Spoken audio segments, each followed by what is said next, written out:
Living Your Authentic Life. I'm Aiden. And I'm Emma. And today we are going to be talking about dreams.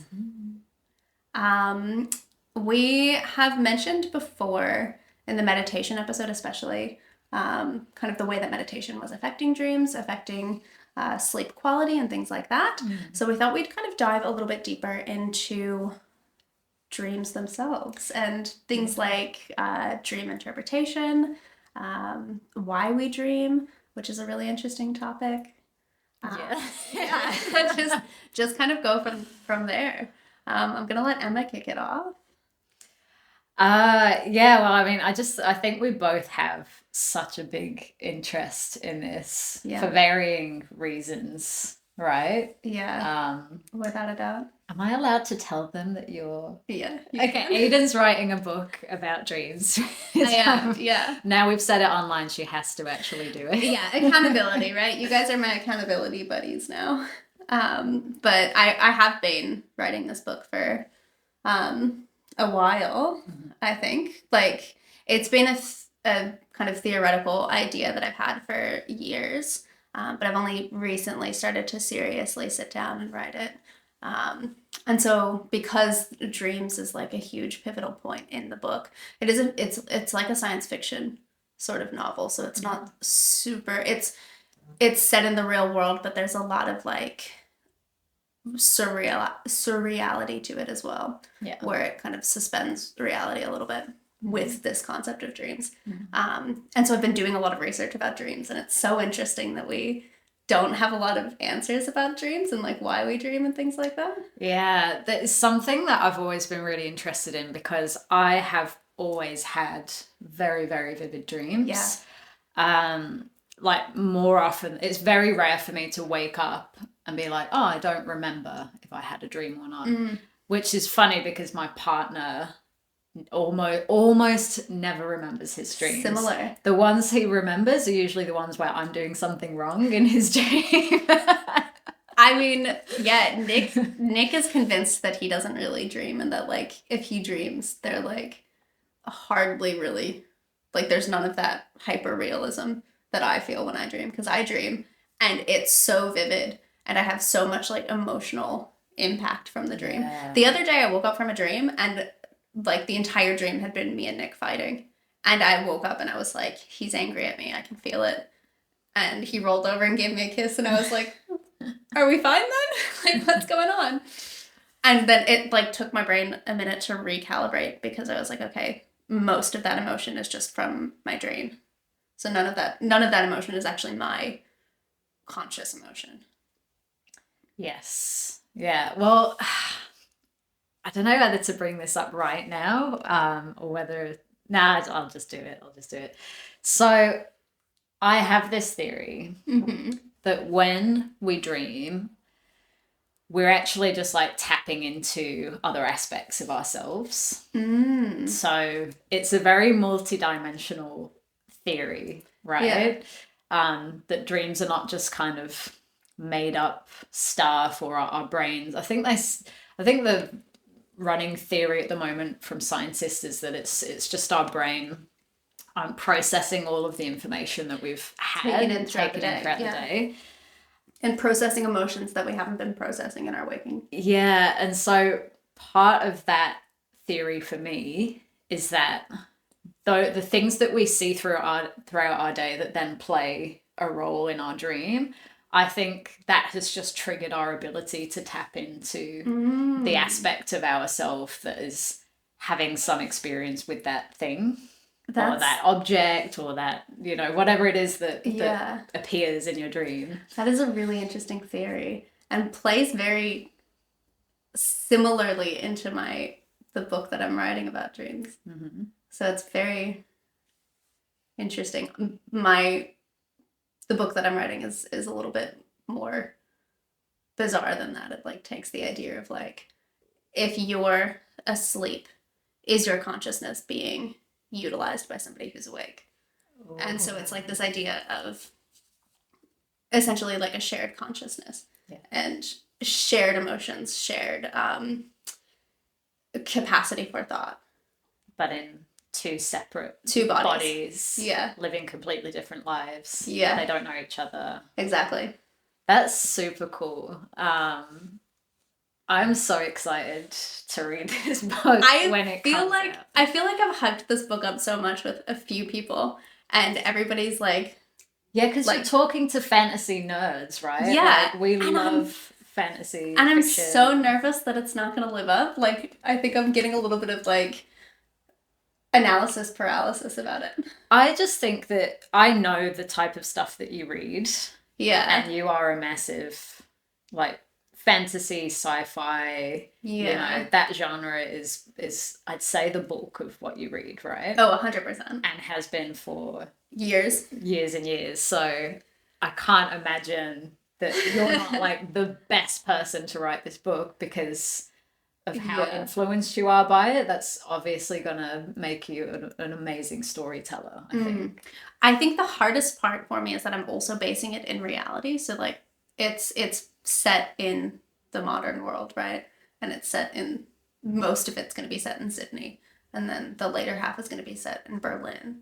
And it's just really tricky to be writing in like a real world and like making it kind of as realistic as possible, and then also having that level of like surrealism cutting through it with all of her dreams kind of scattered throughout the narrative and starting to impact her and how it like impacts the main character's life. It's really, and there's like so many different ways that it could go in terms of the dreams as well. Like with this second person, is she going to try and go and meet them? And like, is it going to work out if they're sharing one consciousness? It can't, because they can't both be awake at the same time, which is really like, it's just so interesting. Yeah. So what do you want to know? What do you want to know? Because Aiden wants to pick my brain because I have all of these crazy vivid experiences in my dreams. Yeah. So I am also a bit of a vivid dreamer, which is where this came from. But I know that you have had like experiences in your dream world where you've like plane shifted. Yes. And astral projected. And I want to know a bit about that, if you're comfortable talking about it. I'm actually getting all like tingly inside just thinking about the main experience that I had when I honestly felt that I shifted to a different timeline. It was a really intense experience. So it started off so strangely. I was in this place. It kind of looked like a shopping center, but there were so many people there that I knew, like people from my secondary school that I haven't seen in way over 10 years. Yeah.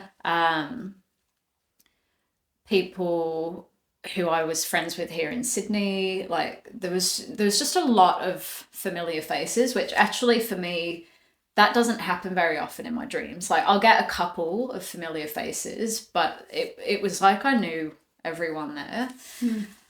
And we were all dressed up in like black tie formal. Oh wow. Yeah. In this random shopping center. Yeah. Do you know what? It almost looked like a shopping center, but then kind of like the inside of the Titanic. That's like that really like super fancy, gilded, like chandeliers, like gilded staircase. Oh, interesting. It was really, really weird. And how long ago were you having this dream? When did this happen? This would have been, it was last year sometime. I think towards the end of last year, maybe around like, I don't know, September, if I had to take a guess. And so I'm just talking with my friends. We're walking it. We're going to some kind of event. Don't know what it was, but that's what we're doing. And all of a sudden, people start running back towards us. Everyone's screaming. Oh, wow. There's this noise outside that would sound like, I don't know, an earthquake or something. And all of a sudden, it's just mayhem. And everything's starting to crumble and fall. Yeah. And I'm struck with terror because it was just like this instantaneous knowing that like the world was ending. And I thought to myself, I don't want to die in here. I want to die outside, like in nature. Yeah. So I went outside, and it was kind of almost looked a little bit like a harbor. You know, like there's water just in front of this shopping center place. Like similar to like the in front of the harbor bridge, like that sort of harbor, or and the docks. More kind of like, you know, Barangaroo. Yeah. Okay. Like that, but it didn't look like Barangaroo, but it was essentially like outside of a shopping center, and then I guess like a little plaza, you know, like not cobblestone, paving stones, and then the docks, and then water and boats and whatnot. But so, not like a lot of greenery or anything, like grass. No, maybe the odd tree. Okay. Yeah, there was a couple trees, but no, there was concrete and water, and that was it. Anyway, I'm so interested by all of the, like, how vivid is it? So it's incredibly vivid. So I go outside, and it looked like the sky was collapsing. Like the sky was falling in chunks. And again, you know, everyone's just kind of running around screaming. And I closed my eyes and was basically saying to myself, you know, it's time to go back. And at that moment, I felt what started to feel like it does when I'm in meditation. What I spoke about in that episode where you feel this expansion. Yeah. But it went to this insane and intense level, and there was this really high-pitched ringing, and everything just went bright white, as if a bomb had gone off, you know, when you get that just pure white light. Was it like a physical sense, like you're having physical sensation? Yes. Okay. Yeah. Because I never dream with physical sensation. Emotional sensation. I always have physical sensation. I never sense anything physical. So this is happening, and I'm like expanding to the point where I no longer have a body. Like I've just expanded into energy, and I'm, you know, obviously thinking that then I'm returning to wherever I come from. And then immediately it hit me really hard, but I could just feel this like density come back in. And then all of a sudden I was in a body again. I was in the exact same place, but everything looked different. But it was still almost like piecing itself together. Like the world around you? The world was still kind of like rebuilding itself. But the weird thing is that the world was still rebuilding itself, but all the people were already there. I didn't recognize anyone. Yeah. And they were now just kind of like walking around. It was now this kind of like docking yard. So there was no longer a shopping center. There was like a factory or something. Yeah. And it was more worker people. Like there were pedestrians around, but there were workers around as well. And I walk to the edge where the water is, and I look up at the sky, and there's like hundreds of moons in the sky. Oh my gosh. And they're all starting to look like holographs until like one by one they disappear until it's just become like one moon. And the strange thing is that it was daytime. The night, the sky was night, and there was the moon in the sky, and yet everything was lit up like daytime. Not like moonlight, but like... No, like actual daytime light, but it was the moon, not the sun. That's so weird. And the sky was dark. And I'm saying to people, like, what the hell is happening? What's going on? And everyone's just kind of walking around as if nothing is happening. And that was kind of... So do you think then that you would have gone forward in time or backward in time if it was like a time shift? I don't think of it as a time shift. I don't think of time as I think time is a construct that we have here in this dimension. Yeah. And I think when you're living outside of those dimensions, that it's not about where that what is in like a linear fashion. It's like if you look at it more like a map. Yeah. You know, but rather than it being like countries, it's like different universes. Okay. Yeah. Interesting. But you would have been in the same place, right? I was, yeah. That's so weird. Yeah. So it's like dropped in the same place, almost felt like the same body, but it wasn't. But I knew I was me. Yeah. And yeah, I just remember though the thing that struck me so hard with this dream was that intense feeling of expansion and feeling like I was going to keep going, you know, to keep expanding, and I thought that was what was supposed to happen, and then suddenly getting dragged back and feeling this density of being like put back into a body was very confronting. With your belief in reincarnation, do you feel that that was like the end of one life and the kind of being dropped back into the middle of another life? Yeah, it definitely felt like that timeline I was on ended, and I don't think that this was, I think it was a spiritual representation of what I was going through at the time in my actual life that I'm living, of like a timeline coming to an end in that and veering off on a different path. Okay. Yeah. Was this dream coming to you at a time when there was a huge shift in your kind of physical life? Yes. Okay. Yeah. It was, so I guess you could say, fallen off the horse with my spiritual practices. And then I went through this process with a friend of mine. She does universal rays healing, and you go on these different journeys, and you have 3 sessions. It's 1 session each time you go. And I'd gone through some pretty intense stuff that happened with that. Yeah.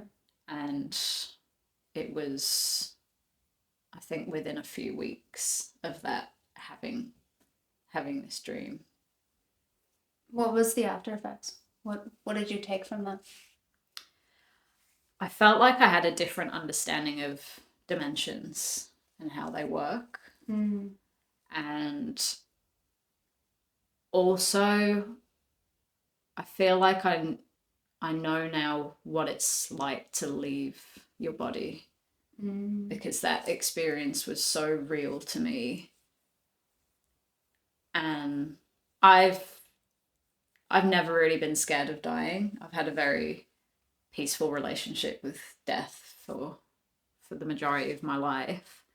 But having had that experience now, it's almost like better than ever. I just think when you go, it's really, there's a beauty in that, that you feel more whole, you feel more connected. It sounds very freeing.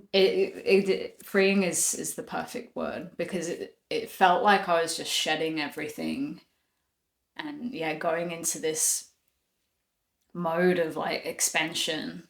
And yeah, like that was why it was, when I kind of felt that density of going back into another body, it felt that was more I don't want to say painful, because there wasn't really any pain involved.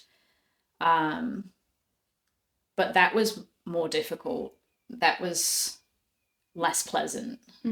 That was harder, because it was almost like I was getting all of this freedom, and you're just kind of like, oh my God, this feels amazing, and then and you're stuck back in the physical. Yeah. Wow, that's intense. It was very intense. But to answer your question about whether I thought it was a timeline shift, or I think my consciousness in one plane ended and like joined another aspect of myself. Okay. Yeah. Interesting. Because it didn't feel like I was being put in someone else's body. I was being put back in my own body, but not the me that I knew. Yeah. Yeah. And it was like, I think the reason that I could see everything going on normally around me was because that aspect of myself, everything was normal. And the aspect of myself that had just been put there was still, that was why it was still building itself together, and why there was all of these moons in the sky, because that was almost like all the different dimensions fading away back to one moon that I'm now. Yeah. Do you feel like that's happened to you in your current life, in your physical life now? Do you feel like there might have been a moment when some aspect of you has snapped into this reality? I think that I have made contact with other aspects of myself, and in some ways then like you are reconnected, but not that another aspect of myself has like joined me in this body or life, or but more that being able to like communicate and feel each other. Yeah. And I have had, during meditation, been given like images of what they're surrounding, like I could see through their eyes. Yeah. I think we've talked a little bit about some of those kind of moments. Yeah. It's really very interesting. It's not an experience that I think I've ever had. Yeah, and this, like I said, when I was explaining in the meditation video, going through my spiritual awakening process, like I've never really spoken to anyone about this, who pretty much only you and one other person, and that other person is incredibly spiritual, and I guess understands these from a personal aspect, as having gone through it herself as well. So for me to kind of share this online is, I don't know how I feel about it. I don't know how people are going to react to what I'm saying. I'd like to think that those of you who know me and have known me for a long time know that I come from a background of being very logical and not particular, I wasn't spiritual, I wasn't anything.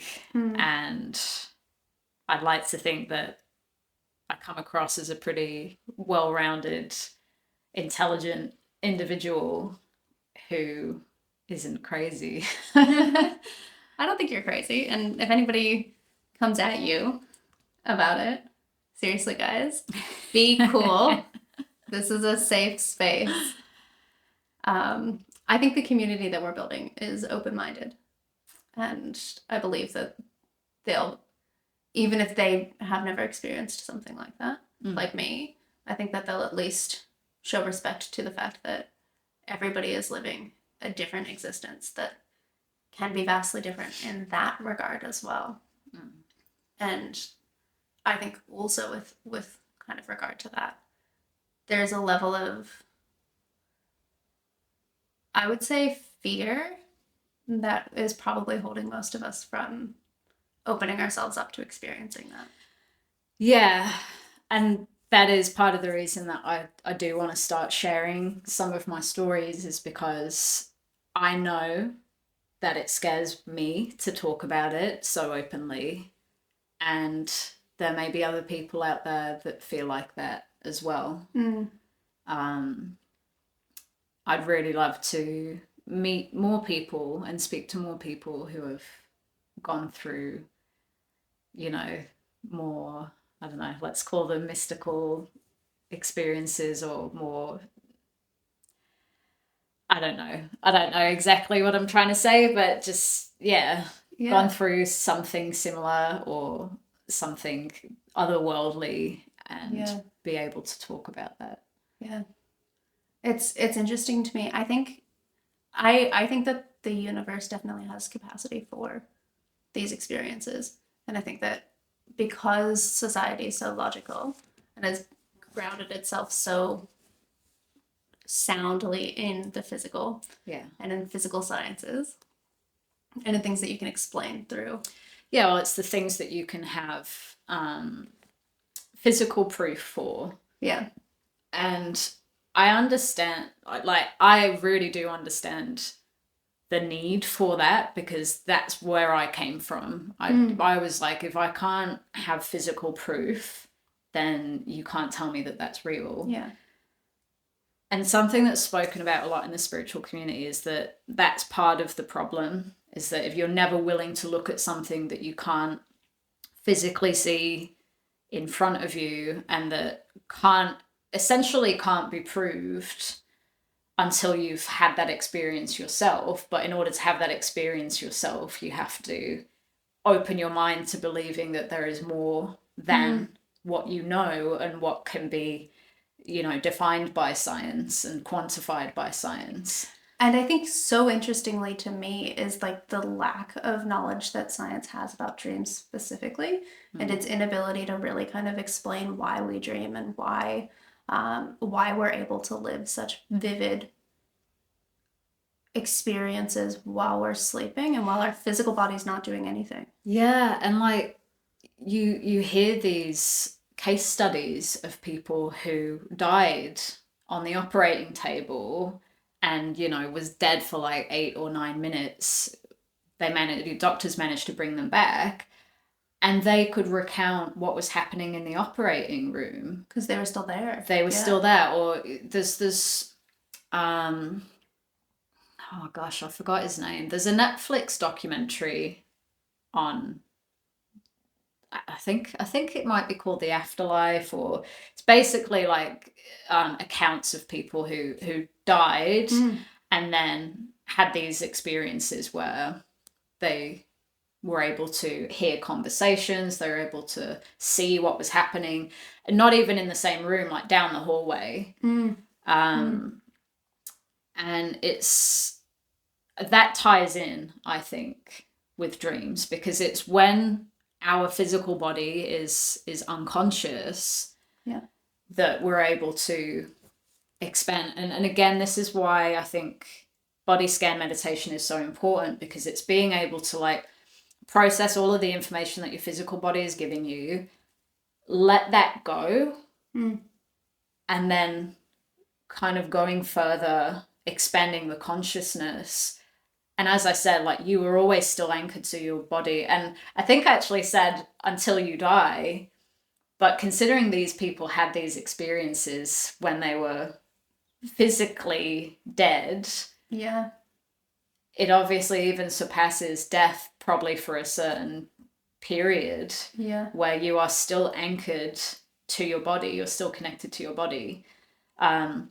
But your consciousness is now, your awareness has now expanded to being able to see far beyond what is there. In front some of you. cultures, there's the belief that your soul doesn't leave your body for like a certain amount of minutes or even hours after the physical body dies, and that there's a need to give the soul safe passage out of the body, and off of this plane of existence as well. Yeah.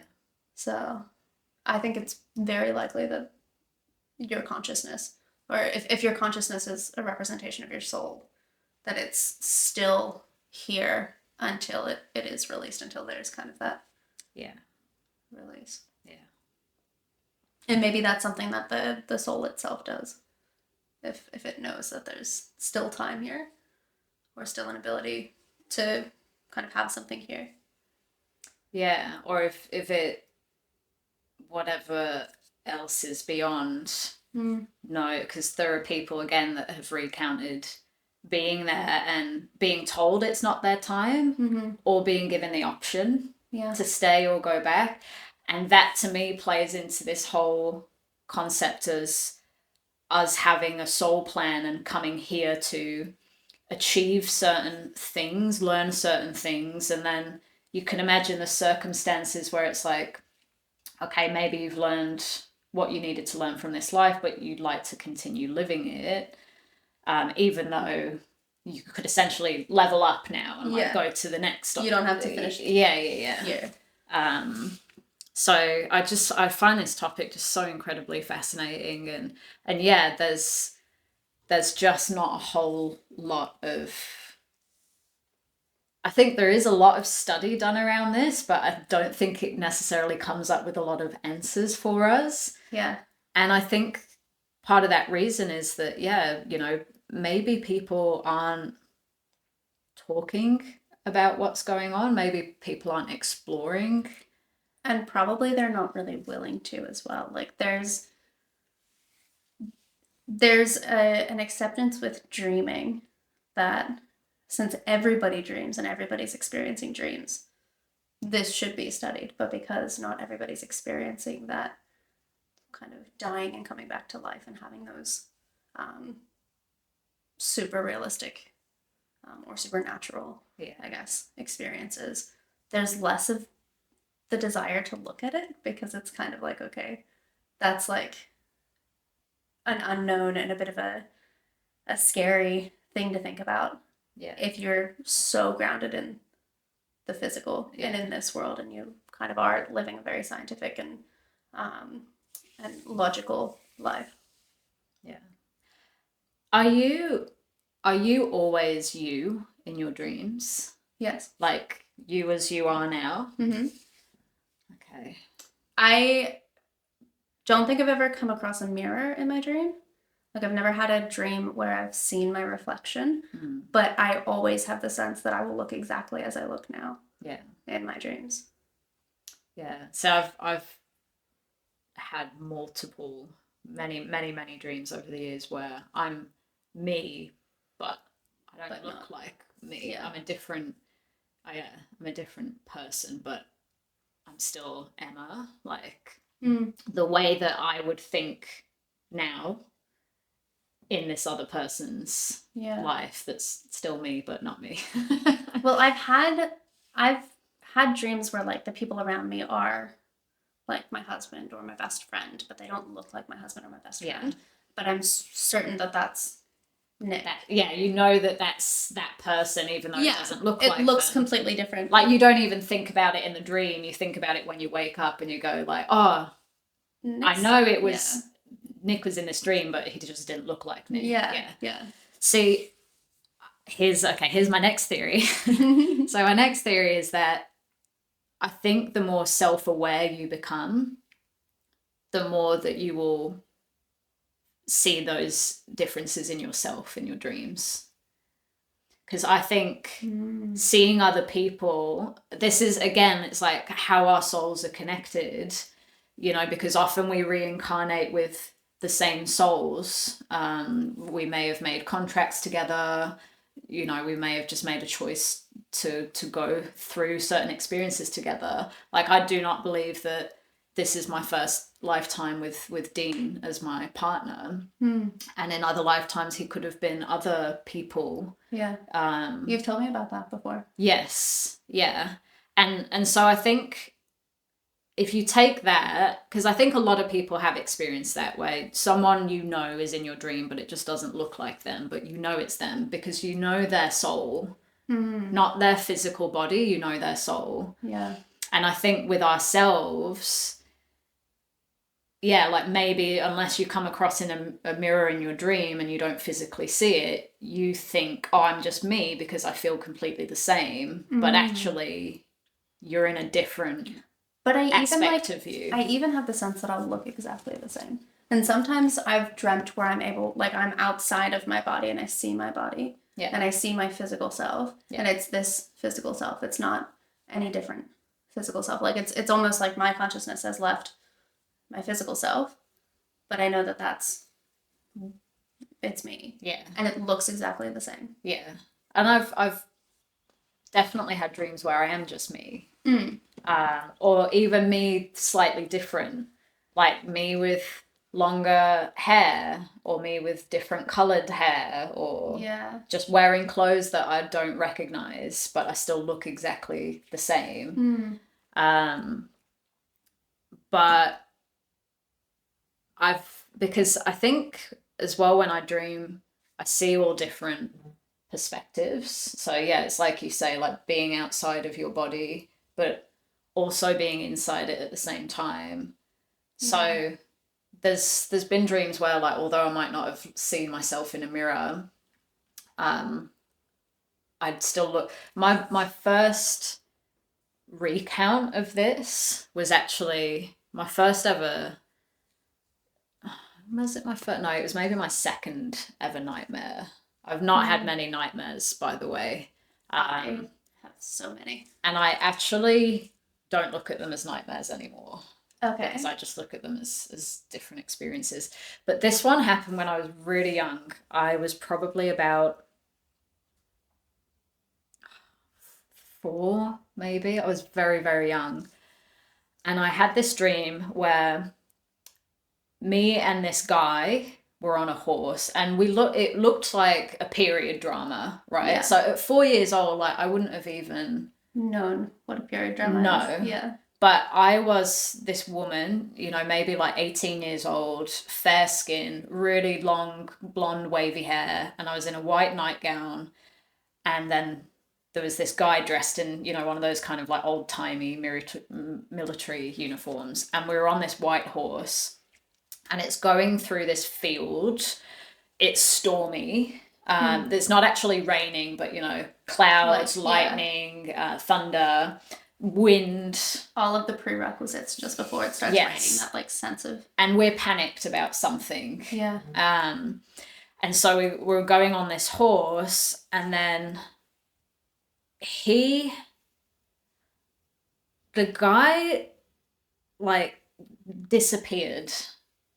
I don't know what happened to the guy, but all of a sudden he was gone. The horse veers off into this forest, and immediately this huge, thick tree branch smacks me on the head, and I come off the horse, and everything goes black. And the next moment when I wake up, and I could feel myself like lying in the leaves, like the crunchy, dead autumn kind of leaves. And there's these 2 people like leaning over me, and they have eyes all over the top half of their face. So pretty much from nose to top of forehead is just eyes. Like a whole bunch of eyes? Yeah, just like, eyeballs. And they're dressed like little, I don't know, hermit people, kind of like what I'm wearing now. But they look very raggedy, like they live in the forest. And they're holding these little wooden pots with blood, and they're dipping their finger in the pot and then putting a finger on my head, almost as if they were putting eyes on my head, but just by like, and that was the dream. And I had that at 4 years old. And I still remember that so incredibly clearly. Have you ever seen a photo of a biblically accurate angel? No. They have hundreds of eyes. What? Yeah. So, biblically, what I'm theorizing now based off of your dream is that there's the possibility that you maybe were having angelic experiences.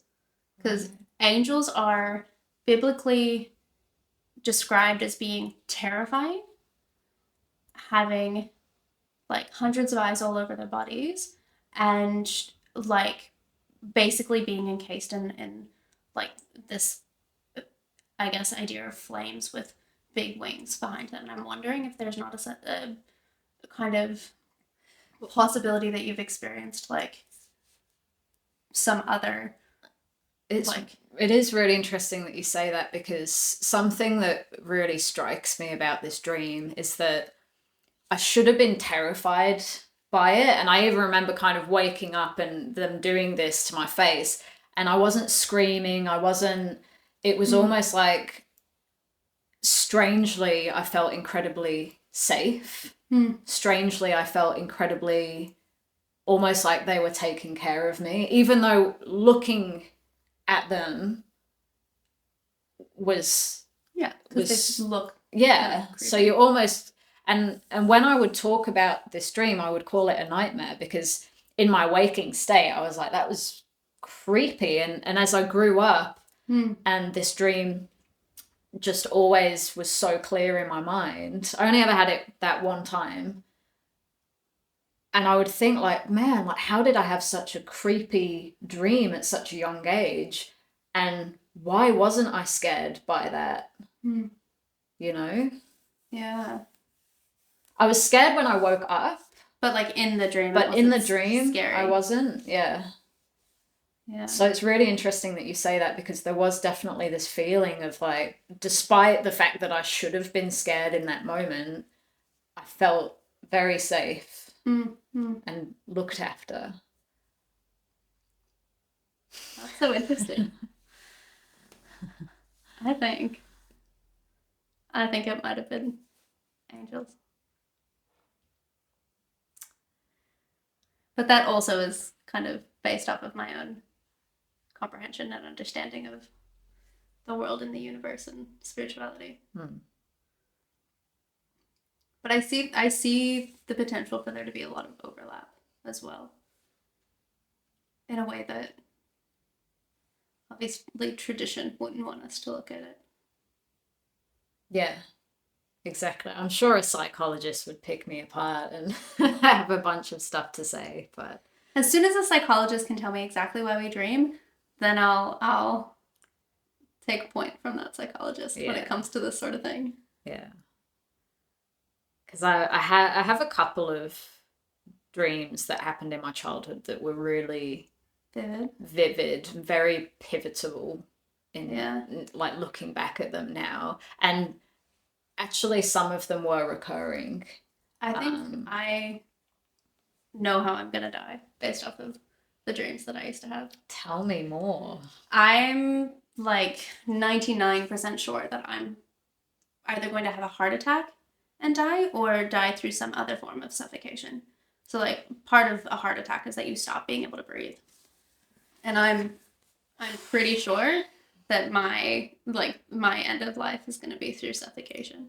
That's scary. Yeah, because I used to have a recurring nightmare where I would stop breathing, and like the dream itself is like a grayscale dream where everything's in black and white, and I'm sitting in this field. Sorry, hold on. Everything's in black and white? Yeah. You've never had a dream in black and white? No, never. Is that normal? Like, does that happen often for you? I wouldn't say often, but it's not the only dream that I've had in black and white. But this one specifically is vividly like when you're editing a photo, you know, and you put it into black and white, and then you change like the contrast, and it gets like really like weirdly like blurry, and like all of the edges are like super intense and vivid and sharp edged. That's what the dream was. And I was in this field, and it's like clearly like an autumn sort of time because there's leaves on the ground. And I'm sitting under this really big tree. And at the end of the field, kind of near the edges, is a giant ravine with a tightrope across it. And I keep getting this sense that I have to walk across the tightrope. And every time that I am like pulled or urged toward that, I'm like, I don't want to do that. I'd rather just sit here. But there's like this sense of like, it's almost your turn. It's almost your turn. You have to get ready to like go and take this walk. And so I'll get up and I'll watch a couple of leaves cross that I'm pretty sure are people. Like I get the sense that they're souls, Right. but they look like leaves, and I see them crossing the ravine and like getting to the other side. And I go to like step onto the tightrope, and I get halfway across and I can't breathe. And I can feel like in my physical body, I can feel myself suffocating. That's the only dream that I've had where I have like a physical sense, and I wake up like gasping for air, and I have like this immense pressure on my chest. And I've had that dream a couple of times, and I'm pretty sure that that's how I die. Have you ever thought about the possibility that, like, you died through suffocation in a past life and are having that experience and haven't kind of. I don't believe that I've had a past life. Why? Because I've heard a lot of people describing, I guess, this sense of like knowing other things, like things that they shouldn't know from a young age and from kind of different angles like that. And I've never had that sense. The sense that I always get is that I've come straight from God, and that it's not with any sort of pre-existing knowledge. Interesting. Yeah. So that's pretty sure that I'm going to die of suffocation. I'm pretty sure that that was a premonitory. Okay. I guess I we'll hope find you out. don't, because I don't think that's a fun way to go. Not really pleasant. Hopefully it happens in my sleep when I'm not actually going to be super conscious of it. Yeah, well, I mean, you've had heaps of practice of that then. Yeah. Suffocating in your It's a sleep. little bit scary, but it passes. Yeah. Because I only ever get to like the halfway point and never make it across the ravine when the suffocation starts. So I'm pretty sure that's like the end of life. And then if I, in my physical world, had suffocated, Yeah. I'd have continued on in the. So I almost kind of look at that as like as being stuck on something, and that, you know, I think because you know how I mentioned in a previous episode about that I'd been having these experiences in my dreams, which, as I've said, are I haven't said it actually, but my dreams are often very lifelike and very quite normal. Although I've had some really not normal and like kind of really intense experiences, many of my dreams that's why I believe that I'm just tapping into other aspects of myself, because it just feels normal. And although some things might be a bit off or a bit strange or something might be slightly different, I know that in that time it's normal for there, but just not normal for me. And I know I mentioned about, I guess, almost getting to like look at situations that happened and then learn from it, but being able to keep that experience as if I've lived it myself. Yeah. And I don't know, I wonder if that dream is trying to help you like process something or learn something.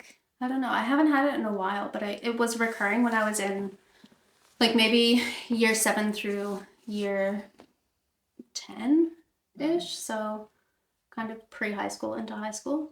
Yeah. Like really vividly. Not every night, but pretty consistently I'd have that dream. And you haven't had it in 10 years. Yeah, I haven't had it in a long time. Yeah. I've had other suffocation dreams, like where I'm drowning. Yeah. But yeah, Yeah. There's got to be something there for you, I think. I don't know. This is again why I think it's really important to have these conversations, because Yeah. potentially you then get different insights to maybe encourage you to look at something differently. I mean, like what you've told me about the angels having all those eyes. I thought angels were meant to be like these beautiful, No, they are pretty boys and girls. They are terrifying beings. Yeah. Terrifying to mortal. Yeah. Well, I think that's really interesting that you've got so many elements of suffocation happening. Yeah. And the reason that I kind of ask you about, do you think it could be a past life, is the fact that it was in grayscale, the fact that it's in black and white, because from this life, like old movies are in black and white. Yeah. Yeah. No, I don't know. What do you think the reason is for it being in black and white? I think that the whole experience may be like set in a bit of the suspension period from post death, like post physical death, to the escape of the soul, like that sensation. So it's after, I guess, the color is drained from my physical life. And I think that if I were to, when I die, I think that all color is going to go first. And then from there, it'll be the suffocation and the death. And the escape into to heaven. Yeah. Hopefully. I mean, So the other thing, right, is that the when I'm walking across the ravine, there's this sense of impending doom. Like there's this weird moment of like, I don't know that I'm gonna make it across, or if I'm gonna slip off of the rope. Yeah. But you don't slip off the rope in the dream. No. No. You're just suffocating. I'm suffocating and then I wake up. Yeah. Yeah. So it feels like a judgment of the soul, like a judgment moment. Yeah. And it's so interesting to me that you don't have nightmares, or that you don't really kind of. No, the one dream. Okay, one dream I had when I was a kid that I would definitely call a nightmare it was quite strange. We were at a beach, not like a sunny Australian beach, more like an English grey beach. Yeah.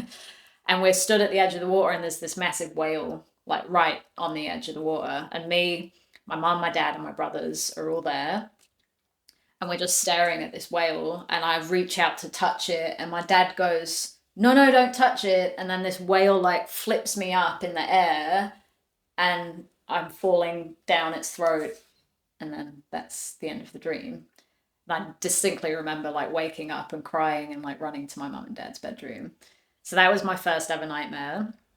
The next nightmare I had after that was 6 years ago, probably around this time. I'd not yet moved out of my apartment to move in with my partner. And I just had a really, really scary, like I was in my bedroom and could hear this noise, like, that like, like yeah. creepy noise. Yeah. And everything was dark, but the hallway light was on. And I like came out of my bedroom, and there was this dark entity. And it like pushed me back into my room, and I felt that, and that was it, and that was super, super short.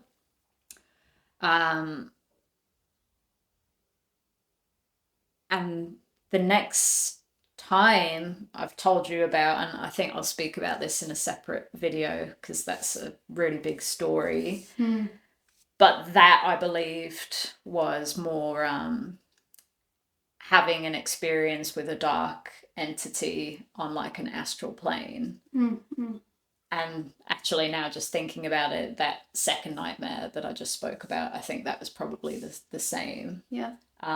So really the only thing I would ever class as a nightmare was the whale one when I was a kid, which I was probably about this. That was before the one where they're putting blood on my forehead. Yeah. But I was around the same age. I believe that those nightmares, those dreams happened quite close together. But yeah, I think that whale one is the only one that I would really call a nightmare. Even the scarier experiences I've had, I don't look at them as nightmares. I look at them as experiences on the astral plane, and also, despite being really scary, felt safe.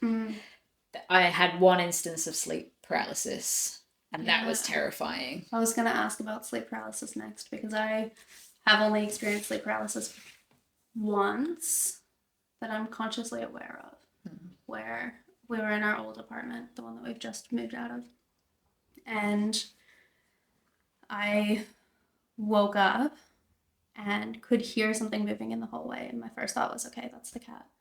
And it kind of like I became aware of the fact that the cat was actually on the bed, kind of near Nick's feet, and I had this sense that I was being watched through the crack in the door, and that if I moved, that I would die, and that would be like the end of my life, and that whatever was watching me was just waiting for me to make a mistake, and so I stopped making any sort of movement at all physically, and realized that I probably couldn't have moved even if I wanted to, but had to close my eyes in order to like block out that impending sense of kind of my own demise. It was so terrifying, but I know that I was being watched, and I'm pretty sure that was a demonic entity. But I was actually awake. It wasn't a dream. It was me being awake and having that sleep paralysis. So your eyes were actually open? My eyes were actually open. Right. Yeah. Because when one of our friends who no longer lives here, Morgan, she used to, it happened to her a lot. I remember her talking about that. She would talk about it, and you could just see the fear on her face. But what I find really interesting with sleep paralysis is that whether your eyes are open or closed, you can see your room, like the room that you're in. I mean, she would see this woman, you know, and she'd hear all these voices, and they'd just kind of get closer and closer, and then this woman would like get on her chest. And what's really interesting is that there's so many accounts of that with sleep paralysis, that there's this woman in this dark robe and it gets closer and sits on the end of the bed and then gets closer, and the imp sitting on the chest is what a lot of people experience, is just like an imp creature like sitting on their chest looking at them. And it must be so unbelievably scary. Like I can't, because my experience, I thankfully didn't see anything, but I was in bed with my partner. It must have been early hour, you know, like 3 a.m. or something. And what woke me in the dream, in the sleep paralysis, was like a music box falling onto the floor and making this really loud clang sound, and then the music playing, and then these creepy little child voices singing, and again I could hear a similar noise of like getting louder. And so my eyes weren't initially open, but like I could literally see my room.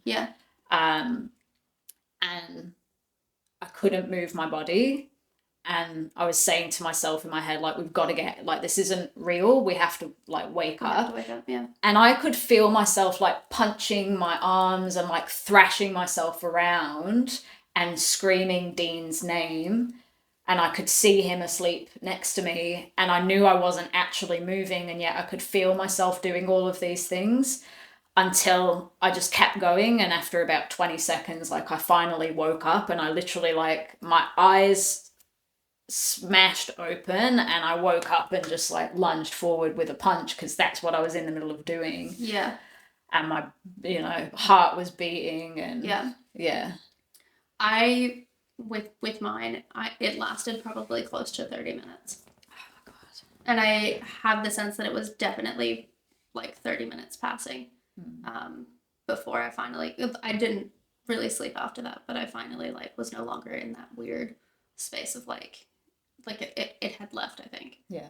But it was so creepy. And I think that's I'm certain that was a demonic encounter. And I think yours was too.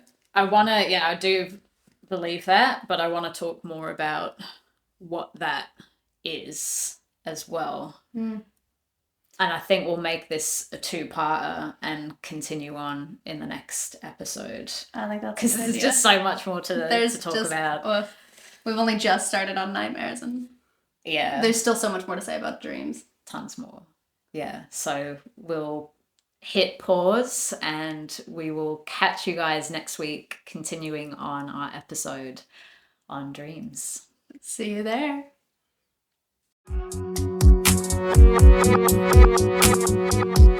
Oh.